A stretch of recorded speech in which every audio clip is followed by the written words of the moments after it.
Hi friends, easy ക്വാണ്ടിലേക്ക് സ്വാഗതം. ചോദ്യം നോക്കാം. 1/216 ഓൾ റേസ് ടു -2/3 എത്ര എന്നാണ്.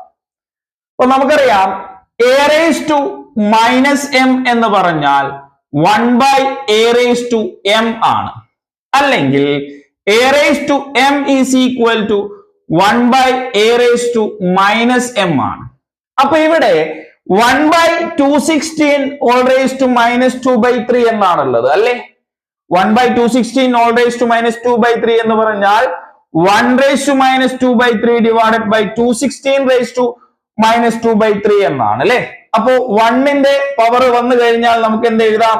1നെ 1 ആയിട്ട് തന്നെ എടുക്കാം. അപ്പോ 216 raised to -2/3 അല്ലേ ഉള്ളത്. അപ്പൊ 1/216 raised to -2/3 എന്ന് പറഞ്ഞാൽ എങ്ങനെ എഴുതാം? നമുക്ക് 216 raised to 2/3 എന്ന് എഴുതാം അല്ലേ. അപ്പോ 216 എന്ന് പറഞ്ഞാൽ 6ന്റെ ക്യൂബ് ആണ് അല്ലേ, 6 ക്യൂബ് ആണ്. all raised to 2/3 നമുക്കറിയാം a raised to m all raised to n is equal to a raised to mn. അപ്പൊ 6 ക്യൂബ് into 2/3 അല്ലേ. 3യും 3യും ക്യാൻസൽ ആയി. 6 raised to 2 is equal to 36 ആണ്. കൂടുതൽ ടിപ്സ് വേണ്ടേ? ചാനൽ ഫോളോ ചെയ്ത് കൂടെ കൂടിക്കോളൂ.